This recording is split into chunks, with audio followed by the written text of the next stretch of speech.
पढ़ेंगे। एक और जनजाति, राजस्थान की सबसे बड़ी जनजाति मीणा जनजाति थी, उनका आंदोलन पढ़ेंगे। बेसिकली अपने जयपुर के अंदर ज्यादा जनसंख्या निवास करती थी, इसलिए जयपुर वाले मीणाओं द्वारा यह आंदोलन किया गया था। मैंने जब हिस्ट्री पढ़ाई थी तो मैंने और बताया था आपको कि राजस्थान में दो रियासतें ऐसी थी जहां पर कभी मीणा जनजाति राज किया करती थी, बूंदी और जयपुर। बूंदी में बाद में मीणाओं की जगह पे चौहान आ गए थे, जिनकी एक ब्रांच हाड़ा आ गई थी, और जयपुर में मीणाओं की जगह पे कछवाहा आ गए थे। जयपुर में जब दुल्हा राय इन मीणाओं को हराकर कब्जा करता है यहां पर, तो इन मीणाओं ने वापस प्रतिरोध किया और कछवाहों को कहा, भाई तुम कौन होते हो हमारी जमीन पे कब्जा करने वाले।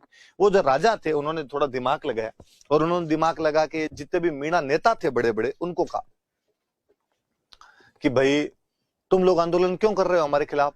उन मीणा नेताओं ने कहा कि यार आंदोलन क्यों ना करें, तुमने हमारी जमीन दबा ली पूरी की पूरी। और राजाओं ने कहा, उन कछवाहों ने कहा कि यदि हम तुम्हें जमीन दे दें तो कई नेता थे उन्होंने कहा कि ठीक है भाई, जमीन दे दोगे तो फिर अपना मामला सुलझ सकता है। तो राजाओं ने खूब सारे ऐसे मीणा नेता थे जिनको जमीनें वापस दे दी आंदोलन को दबाने के लिए। वो जो मीणा थे वो हो गए जमींदार मीणा। कुछ लोग अभी भी बचे हुए थे और उनको कहा गया कि भाई तुम आंदोलन क्यों कर रहे हो, तो उन्होंने कहा भाई हमारी जमीनें वगैरह सब छीनी गई है।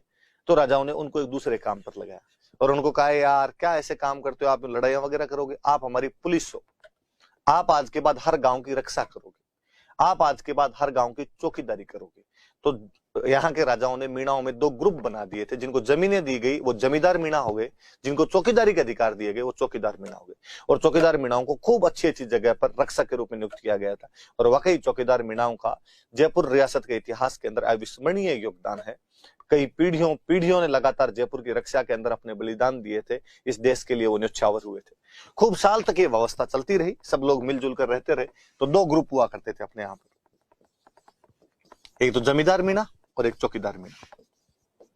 तो चौकीदार मीणा रखवाली का काम किया करते थे, एक तरीके गांव की पुलिस हुआ करती थी। जमींदार मीणा जिनको बड़ी बड़ी जमीनें वापस दे दी गई थी। अंग्रेजों के आने के बाद इस व्यवस्था के अंदर बदलाव आया। जब अंग्रेजों ने पुलिस बनाई तो जो चौकीदार मीणा थे ये पूरी तरीके से बेरोजगार हो गए।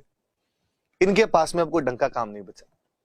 ये अब क्या करें, अब कोई काम नहीं बचा, तो इनमें से खूब सारे लोगों ने लूटपाट करने शुरू कर दी, चोरियां करने शुरू कर दी, लूटपाट और चोरियां करने शुरू कर दी। 1924 के आसपास में अंग्रेजी सरकार एक कानून लेके, क्रिमिनल ट्राइब एक्ट, आपराधिक जनजातीय अधिनियम, और कहा गया भारत में वे कौन कौन सी जनजातियां हैं जो चोरी के काम करती है, जो लूटपाट के काम करती है, जो अपराध के काम करती है। पता चला कि साहब ये जातियां हैं, तो इसमें अपने मीणा जाति को भी शामिल किया गया। इनको इंक्लूड किया गया कि भाई ये राजस्थान में एक मीणा जाति है और मीणा जनजाति है, ट्राइब है, और ये भी ऐसे ही काम करती है, लूटपाट के कामों में है। और बड़े फेमस हुए। अपने तो इधर नीम का थाना के आसपास में नया बास एंड सिक्कर के आसपास कई गांव पड़ते हैं जिनके तो बड़े शानदार से डाकू हुए, और यूं दूर दूर तक आज भी उनकी तो कहानियां सुनाई जाती है कि किस प्रकार के वो लुटेरे थे या डाकू थे, किस प्रकार से डाके मारा करते थे। तो कहा गया कि भाई एक जाति है, इनको कम से कम किया जाना चाहिए। जयपुर रियासत ने 1930 में एक नया कानून और पारित किया, जरायम प्रोफेशन एक्ट। जरायम का मतलब ही लूटपाट होता है। वो जो आपराधिक जनजातीय अधिनियम था जिसमें मीणा जाति को शामिल किया गया था, उसी को विस्तार दिया, उसी को एक्सपेंड किया इन लोगों ने, और 1930 में जरायम प्रोफेशन एक्ट लेके। और इस जरायम प्रोफेशन एक्ट के तहत कहा गया कि प्रत्येक मीणा महिला पुरुष को दिल्ली थाने में हाजिरी लगानी जरूरी है। थाने में हाजिरी लगानी पड़ेगी ताकि पता रहे कि गांव में कौन है और गांव में कौन नहीं, कि जो गांव से बाहर जाएगा इसका मतलब वो कहीं ना कहीं बाहर कोई लूटपाट के काम में बिजी है। तो प्रत्येक मीणा महिला पुरुष को थाने में हाजिरी लगाना अनिवार्य कर दिया गया। अब ये तो बात बहुत गलत है भाई। हाँ, इसमें कोई दो राय नहीं कि इन लोगों में से बहुत सारे लोगों ने लूटपाट करने शुरू कर दी थी, पर इसका मतलब ये थोड़ी सारे करने लगे थे। 100 में से 2, 3, 5 होंगे, 10 होंगे, 90 तो नहीं है। न्याय व्यवस्था का सिद्धांत तो ये कहता है कि भले 100 अपराधी निकल जाए पर एक भी निर्दोष फंसना नहीं चाहिए। यहां तो उल्टा हो रहा है, यहां 10 अपराधियों को पकड़ने के लिए 90 निर्दोषों को और पकड़ लिया गया। तो लोगों ने इसका विरोध करना शुरू किया। फिर वो गांव में जो चौकीदार मीणा हुआ करते थे, उन चौकीदार मीणाओं को कहा गया कि तुम्हारी ड्यूटी है, गांव के अंदर यदि कहीं पे चोरी हो गई, हमें नहीं पता वो चोर पकड़ा जाएगा कि नहीं पकड़ा, पहले तो पकड़ना तुम्हारा काम है, यदि नहीं पकड़ पाए तो तुम भरोगे वो जितने चोरी हुई। उन चौकीदार मीणाओं को लगा ये फ्री पॉकेट में ठीक है, पुलिस का काम हम करते तो काम तो हमसे वैसे ही ले लिया गया, हम तो हमारी जमीन पे वैसे ही काम करते हैं, बस ये पद टाइटल बचा हुआ है कि हम चौकीदार है इस गांव के, और इसके बदले में हमसे ये संपत्तियां और भरवाई जाएगी। ये तो भाई साहब आज किया जाए कल किया जाए। तो दोनों चीज, ये तो चौकीदार मीणाओं पर लगा दिया गया कि गांव में चोरी हुई तो तुम्हें भरना पड़ेगा, और प्रत्येक मीणा महिला पुरुष को कहा गया कि थाने में आगे हाजिरी लगाओ। थाने में आगे गिने कि इस गांव में 100 आदमी है, आज कितने 98, दो कौन कौन नहीं, ये नहीं। अब आसपास में कोई चोरी होती तो इन दो को पकड़ के। इन गलत चीजों के खिलाफ लोगों ने आवाज उठाई और मीणा क्षत्रिय महासभा बनी। मैं कहूंगा कि आप फिर याद रखें कि मैंने पिछले एक वीडियो में भी बताया था कि एक किसी एग्जाम में क्वेश्चन था कि जाट क्षेत्रीय महासभा कब बनी थी, क्वेश्चन पूछा था 1931। ये भी याद रखें, ये भी पूछा जा सकता है, ये 1933 के अंदर बनी है मीणा क्षत्रिय महासभा। और इसने सुधार करने के प्रयास किए, इसने विरोध करना शुरू किया, जराइम पेशा कानून का विरोध करना शुरू किया।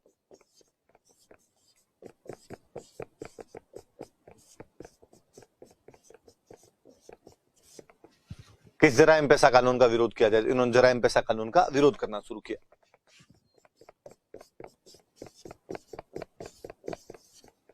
इसका विरोध किया, थोड़ी और जागृति आई तो 1944 में सिक्कर में एक जगह पड़ती है नीम का थाना, वहां आसपास खूब सारे मीणा जनजाति के गांव थे, वहां पर एक बड़ा सम्मेलन किया गया। नीम का थाना सम्मेलन ही हम कहते हैं, नीम का थाना जगह का नाम है। एक जैन मुनि थे मगन सागर जी महाराज, उन्होंने ये सम्मेलन बुलाया था। लोग उनकी खूब सारी बातें मानते थे, मीणा जनजाति के लोग भी उनको खूब मानते थे। वो जो मुनि मगन सागर जी महाराज थे, उन्होंने सबको इकट्ठा किया और उन्होंने इकट्ठा करके मीणाओं को समझाया कि यार, ऐसा माना जाता है कि भगवान विष्णु के पहले अवतार मत्स्य अवतार है और मीणा जनजाति की उत्पत्ति मत्स्य अवतार से हुई है। तो कहां तो एक तुम वो जिनकी उत्पत्ति स्वयं भगवान से मानी जाती है, उस भगवान के भी प्रथम अवतार मत्स्य से मानी जाती है कि मत्स्य से मीन और मीन से मीणा शब्द बना हुआ है। फिर कहां तुम्हारे पूर्वज जो कभी इस जयपुर की धरती पर राज किया करते थे, फिर कहां वो तुम्हारे चौकीदार मीणा, तुम्हारे पूर्वज जिन्होंने इस जयपुर के लिए अपने तन मन धन से सेवा की थी और उस खजाने की रक्षाओं के लिए, गांव की रक्षा के लिए अपने सर तक कटा लिए थे, वो बहादुर लोग, वो उन पूर्वजों की संतान, तुम यार ऐसे काम कैसे कर सकते हो? सरकारें कानून बनाए नहीं बनाए, ये काम तुम्हें खुद भी छोड़ने चाहिए। और मीणा जनजाति को उनका जो ग्लोरियस हिस्ट्री थी, उनका जो गौरवशाली इतिहास था, उससे अवगत करवाने वाले कोई व्यक्ति थे, मुनि मगन सागर जी महाराज थे। ये सम्मेलन उन्होंने कहां बुलाया? नीम का थाना के अंदर ये सम्मेलन बुलाया। और इन्होंने एक बुक लिखी थी जिस बुक का नाम था मीन पुराण। मीन पुराण नाम की बुक लिखी। तो सम्मेलन में फिर लोगों में जोश आ गया, हाँ हाँ यार, महाराज से ही बात कर रहे हैं, महाराज से ही बात कर रहे हैं। और हाथों हाथ एक मीणा सुधार समिति बनाएगी, मीणा रिफॉर्म कमेटी बनाएगी 1944 में, उस सम्मेलन के अंदर ही बनाएगी। इसके अध्यक्ष थे बंशीधर शर्मा और इसके एक मंत्री थे राजेंद्र कुमार अजय। इन लोगों ने विरोध करना शुरू किया कि नहीं साहब, ये गलत है, ये किया जाना चाहिए। मीणाओं में और जागृति है। फाइनली 28 अक्टूबर 1946 को जयपुर के अंदर एक गांव पड़ता है बागावास, यहां पे मीणा जनजाति का एक बहुत बड़ा सम्मेलन हुआ। लगभग 26,000 मीणा इकट्ठे हुए थे,